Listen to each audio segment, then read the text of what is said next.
The packed courtroom fell silent as the judge entered. The atmosphere was tense. Everyone knew that what was about to be revealed could change the way they looked at food forever. The prosecutor stood tall, his voice echoing across the room. Today, Your Honor, we stand here to reveal not one, not two, but three powerful truths. These truths are destroying the lives of thousands in the name of taste. The culprit is none other than the packaged food industry, an industry that stole our children's health and burdened families with diseases. The defense lawyer smirked. That's a big claim. Do you have any proof to back it up? Absolutely, the prosecutor replied confidently. The first piece of evidence is hidden inside something as ordinary as a banana. He held up a banana. Real food, be it a banana, a tomato, or a homemade cake, rots with time. This is the law of nature. A month ago, we made whole wheat biscuits at home and left them on the counter. Within days, fungus grew. The same happened with homemade ketchup and cake. They all decayed. And do you know why? Because bacteria and fungus are only drawn to life. For food to go bad is normal. For it to remain unchanged for months is not. He dramatically pulled out a box of factory-made products. We placed these next to the homemade food. Weeks passed, and nothing happened. No fungus, no decay. My lord, how is this possible? What is the secret? He opened the box. Inside were small bottles labeled with chemical names. Here is the answer. Preservatives. Chemicals like calcium propionate, commonly found in breads and cakes, approved by authorities yet linked to obesity and diabetes. Or sodium benzoate, found in ketchup, jams, and soft drinks. Mixed with vitamin C, it can even become carcinogenic. Tell me, Your Honor, can something that shortens our life truly be called food?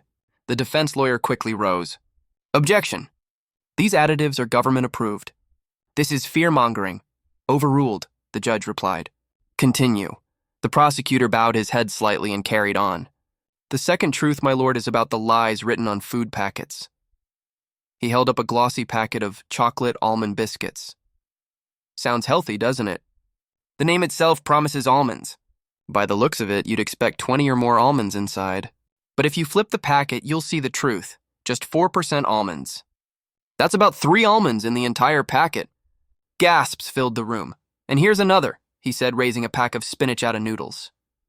Nutritious, packed with spinach. At least that's what the company claims.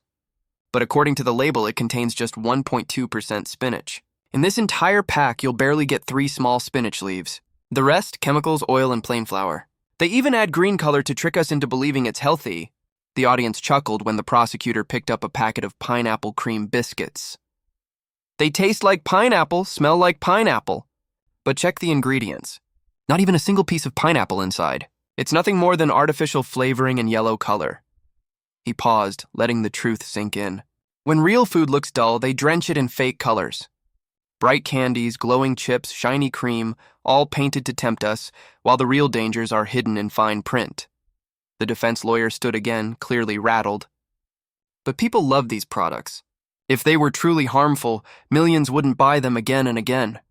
The prosecutor smiled faintly. That brings us to our third truth. For any business to succeed, it needs perfect customers, ones who buy again and again without question.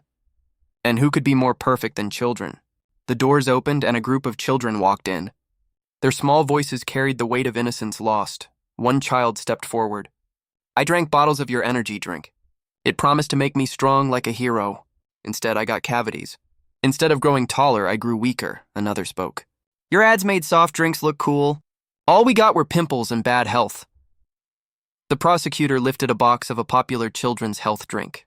They say it boosts brain power, yet sugar is the second highest ingredient listed.